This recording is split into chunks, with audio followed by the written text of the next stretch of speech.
Ever worried about losing your phone or having it stolen? It happens more often than you think.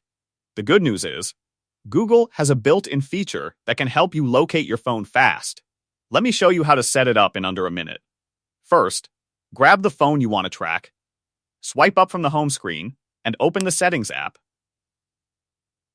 This is where everything starts.